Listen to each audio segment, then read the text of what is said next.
après 12 jours extraordinaires au Moyen-Orient.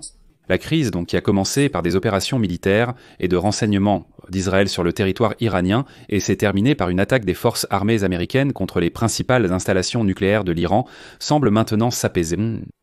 Le président américain Donald Trump a annoncé hier soir un cessez-le-feu qui a ensuite été approuvé par Israël et l'Iran, bien que non sans des attaques finales des deux pays et des victimes. Mais l'Iran diffuse déjà qu'il a encore plus l'intention de développer des armes nucléaires. Et Israël, ayant pris le contrôle du ciel au-dessus de l'Iran, déclare clairement que la guerre n'est pas encore terminée, qu'elle va certainement continuer. Dans cette émission, comme dans la précédente, nous analyserons ensemble les résultats de la guerre de 12 jours et répondrons à la question principale. Pourquoi ce n'est pas du tout la fin ? Et pourquoi Trump devrait-il craindre ses propres déclarations selon lesquelles il a construit un nouveau Moyen-Orient ? Je m'appelle Alexei Petchi, nous sommes le 24 juin. Nous allons tout aborder dans l'ordre, mais avant de commencer, je vous demande de vous abonner à cette chaîne, de liker cette vidéo et de laisser n'importe quel commentaire. De plus, abonnez-vous à ma chaîne Telegram, le lien se trouve dans la description de cette vidéo. Nous y publions des actualités en temps réel dès qu'elles arrivent. Donc, le matin du 24 juin, Trump a exprimé sa déception en déclarant qu'aucune des parties ne comprenait pour l'instant ce qu'elle faisait, et il a appelé les deux parties à suivre son plan de cessez-le-feu. La condition préalable à ce cessez-le-feu était une attaque militaire directe des États-Unis contre les installations nucléaires de l'Iran. Et il est important de noter ici que, pour éviter une grande confrontation et un enlisement de la guerre, il était essentiel, avant que Trump ne donne l'ordre d'attaquer, d'être sur la même longueur d'onde que le Premier ministre israélien Benjamin Netanyahou. Il fallait clairement faire comprendre que l'attaque américaine visait à marquer le début de la fin de cette guerre, et non le début d'une nouvelle phase, et à contenir efficacement les réponses potentielles de l'Iran. Dans l'ensemble, c'est exactement ce qui s'est passé. L'Iran a répondu à la première attaque militaire directe des États-Unis au cœur même de l'Iran par une riposte plutôt limitée et soigneusement calibrée. Selon Donald Trump, l'Iran a lancé 14 missiles sur des bases militaires américaines dans la région. Et en plus, ils ont prévenu à l'avance quand et où ils allaient frapper afin que tout le monde soit prêt à repousser cette attaque. Et vous savez, il est difficile de sous-estimer l'importance de ce tabou désormais brisé dans la politique des États-Unis d'Amérique. Puisque l'Iran comprend désormais clairement que les États-Unis peuvent et vont pénétrer profondément sur son territoire lorsque cela est nécessaire pour protéger les intérêts américains. Toutes ces guerres par procuration appartiennent désormais au passé. Plus personne ne combattra désormais contre les Houthis, le Hamas, le Hezbollah ou les soi-disant milices en Irak et en Syrie. Maintenant, il est clair qui est l'organisateur. C'est pourquoi ils vont frapper. L'Iran pensait depuis longtemps que s'appuyer sur une guerre par procuration asymétrique lui permettrait d'éviter une riposte à l'intérieur de ses propres frontières. Qu'est-ce qui pouvait souffrir ? Ce serait pour la Syrie, le Liban, la bande de Gaza, l'Irak, etc. Mais certainement pas son propre territoire. Désormais, cette croyance est complètement détruite. En 12 jours, l'Iran a pratiquement perdu toute sa défense anti-aérienne, la majeure partie de ses missiles, les lanceurs nécessaires au déploiement de ces missiles, ainsi que les usines nécessaires à leur fabrication. L'échelon de son commandement militaire, ses principaux sites nucléaires, ainsi que ses principaux scientifiques nucléaires. Les dirigeants iraniens encore en vie savent donc que c'est le cas, c'est-à-dire qu'ils sont en vie uniquement parce qu'Israël et les États-Unis ont décidé de les laisser en vie, y compris le guide suprême, l'ayatollah Ali Khamenei. Ce n'est pas parce que l'Iran a réussi d'une manière ou d'une autre à repousser les attaques et à empêcher l'élimination de la haute direction du pays, mais précisément parce que Jérusalem et Washington ont décidé de s'arrêter et de ne pas renverser ce régime. Et d'ailleurs, un peu plus tard, j'expliquerai pourquoi. Mais maintenant, la question principale est de savoir si ce succès tactique se transformera en un accomplissement stratégique. Comment pouvons-nous définir l'objectif stratégique des États-Unis et d'Israël ? C'est la garantie que l'Iran n'osera plus jamais même s'approcher de l'arme nucléaire, ou d'accumuler de l'uranium hautement enrichi avec des centrifugeuses avancées, au-delà de toute option concevable d'un programme nucléaire civil. C'est la garantie que l'Iran ne reconstituera plus jamais un immense arsenal de missiles pour menacer Israël et le personnel américain au Moyen-Orient. C'est un Iran affaibli, qui ne peut pas ou ne veut pas rétablir et soutenir ses mandataires terroristes dans toute la région, comme le Hezbollah au Liban ou le Hamas dans la bande de Gaza. Si ces trois piliers restent inébranlables, alors nous pourrons dire que les États-Unis et Israël ont vraiment gagné. Il reste encore une question, c'est ce fameux changement de régime à Téhéran. Il ne faut pas oublier que les États-Unis, en tant que démocratie clé, laissent cette question au peuple iranien lui-même. Et c'est là que les États-Unis peuvent aider précisément le peuple iranien s'il souhaite réellement renverser son propre régime. Comme vous le savez, les États-Unis l'ont déjà fait dans le cas du renversement de Mossadegh. Autrement dit, cela s'est déjà produit dans l'histoire. C'est à cela que je voudrais attirer l'attention. Dans les semaines à venir, la domination aérienne. Voilà, ce sera la question clé.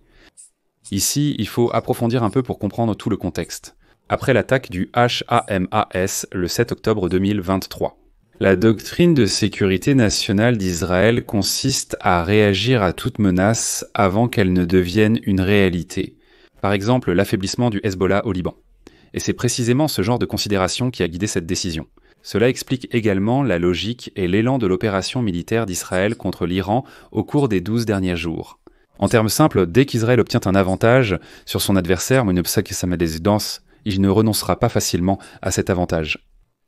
Si vous regardez l'accord de cessez-le-feu avec le Hezbollah, qui a été signé il y a quelques semaines, vous verrez qu'Israël s'est officiellement réservé le droit de patrouiller le Liban depuis les airs et le droit d'attaquer le Hezbollah. S'ils estiment qu'elle prépare quelque chose contre Israël, il en sera de même maintenant avec l'Iran.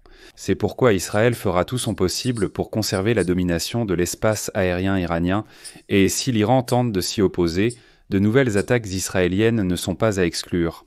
La domination aérienne, même après la fin de la guerre, ce ne sont pas que de belles paroles. Si l'Iran tente de rétablir sa défense stratégique anti-aérienne, ses capacités de production de missiles, ou, dans le cas le plus grave, ses installations d'enrichissement d'uranium. Alors, nous pouvons supposer avec vous qu'Israël agira militairement contre une telle restauration, ce qui signifie que l'Iran aura du mal à se remettre militairement de cette guerre de 12 jours. C'est-à-dire qu'Israël continuera, notamment depuis les airs, à surveiller ce qui se passe en Iran. Il est également important de noter la question idéologique. Parce que cette guerre a porté un coup sérieux au système révolutionnaire de l'Iran pendant les 46 années de son existence. Toute l'idée de la révolution islamique en Iran reposait sur la lutte contre qui? Les États-Unis d'Amérique, qu'ils appellent le grand Satan, et Israël le petit Satan. Et là, ils reçoivent une telle gifle de la part des deux. D'un autre côté, il ne faut pas non plus écarter la possibilité que le régime humilié de l'ayatollah Ali Khamenei décide de passer au développement secret d'armes nucléaires comme seule option de survie. Et déjà dans la semaine à venir, nous allons probablement en apprendre davantage sur ce qu'il reste du potentiel nucléaire de l'Iran. Ce sera un domaine d'attention intense pour les spécialistes du renseignement américain et israélien. Bien qu'en ce moment, il puisse y avoir des débats internes en Iran sur la question de savoir s'il vaut vraiment la peine de rétablir ses capacités d'enrichissement d'uranium. Parce que cela représente d'énormes dépenses, une isolation encore plus grande et un risque énorme de nouvelles frappes de la part des États-Unis et d'Israël. Désormais, ce n'est plus un tabou et plus personne ne fera de manière, ils frapperont directement l'Iran. Et là, nous arrivons au sujet préféré de Donald Trump. Au final, le seul moyen de garantir pleinement que l'Iran ne s'approchera jamais de la création d'une bombe nucléaire, c'est d'une part un travail de renseignement approfondi qui ne doit jamais s'arrêter, pas un seul jour, et un accord diplomatique garantissant un accès complet aux inspecteurs et des restrictions strictes sur toute activité nucléaire qui n'est pas exclusivement destinée à un usage civil. Si tout cela n'est pas en place, les activités de l'Iran se poursuivront, mais dans l'ombre. Et maintenant, on a enfin révélé des détails intéressants. Seulement maintenant. Il s'est avéré qu'avant la guerre de 12 jours, les États-Unis avaient proposé à l'Iran de conserver ses installations d'enrichissement d'uranium sur des sites en surface. D'ailleurs, l'Iran aurait pu en tirer un bon profit. L'idée était la suivante. Les États-Unis, l'Iran et plusieurs autres pays créent un consortium international pour enrichir le combustible ensemble, avec une transparence totale et un contrôle permanent. En gros, vous avez déjà ces centrifugeuses coûteuses, alors pourquoi ne pas gagner de l'argent avec ces centrifugeuses en Grèce suisse? Alors, enrichissons vraiment l'uranium, mais dans le cadre d'un consortium sous surveillance et contrôle. Tout sera transparent, tout sera ouvert, et nous allons tous gagner de l'argent là-dessus. Après tout, ce sont les États-Unis eux-mêmes qui, au XXe siècle, ont aidé l'Iran à créer ce fameux programme nucléaire pacifique. Mais l'Iran a catégoriquement refusé un tel accord. Question à tous les partisans de l'Iran. Pourquoi ? La réponse est évidente. C'est pourquoi toute négociation avec l'Iran doit à nouveau avoir des délais clairement définis. Si, au bout de 60 jours, l'Iran ne conclut pas d'accord, c'est un signe que quelque chose se trame à Téhéran. Et maintenant, des sources internes disent que la date limite pour un nouvel accord nucléaire est la fin du mois d'août. Et ici, nous avons le facteur européen qui entre en jeu. Donald Trump a obtenu la garantie que la France et le Royaume-Uni sont prêts à frapper l'Iran avec des sanctions. Je vais expliquer ici, c'était très intéressant. En fait, la France et le Royaume-Uni ont des pouvoirs conformément à la résolution 2331 du Conseil de sécurité de l'Organisation des Nations Unies qui a approuvé l'accord nucléaire de l'époque Obama. Comme on dit, ils peuvent rétablir toutes les sanctions internationales contre l'Iran si la diplomatie échoue. Ce faisant, ils ramèneraient l'Iran au régime multilatéral de sanctions auquel il faisait face avant l'accord nucléaire de l'époque de Barack Obama. Et c'est un marqueur très important. Pour comprendre à quel point cela est effrayant pour l'Iran, il convient de noter que les responsables iraniens menacent déjà de se retirer du traité sur la non-prolifération des armes nucléaires si ce fameux retour aux sanctions est appliqué. Et voici le point clé. Le droit de la France et du Royaume-Uni d'appliquer le retour des sanctions expire en octobre de cette année. Après cela, pour revenir à un régime multilatéral de sanctions au niveau de l'Organisation des Nations Unies, il faudra déjà voter au Conseil de sécurité de l'Organisation des Nations Unies, où la Russie et la Chine bloqueront certainement une telle décision afin de sauver leurs alliés. C'est pourquoi la question nucléaire iranienne doit être résolue d'ici la fin de l'été. Et d'ailleurs, le dictateur russe Poutine le comprend parfaitement, lui qui a déjà proposé à plusieurs reprises à Donald Trump sa médiation dans les négociations avec l'Iran. Mais Trump a clairement fait comprendre à Poutine qu'il n'avait pas besoin de ses services au Moyen-Orient. Vous savez pourquoi ? Parce qu'au moins jusqu'en octobre, les clés diplomatiques de la résolution du programme nucléaire iranien sont exclusivement entre les mains des États-Unis, de la France et du Royaume-Uni. Et même le Conseil de sécurité de l'Organisation des Nations Unies ne pourra rien y faire avant octobre. Peut-on considérer qu'un nouveau Moyen-Orient s'est déjà formé sous nos yeux ? Vous savez, je vais répondre à cette question par une simple phrase. Israël, avec le soutien des États-Unis, est devenu, depuis le 7 octobre 2023, une puissance régionale que l'Iran a longtemps cherché à devenir, mais n'a pas réussi à être. Je vais m'arrêter là.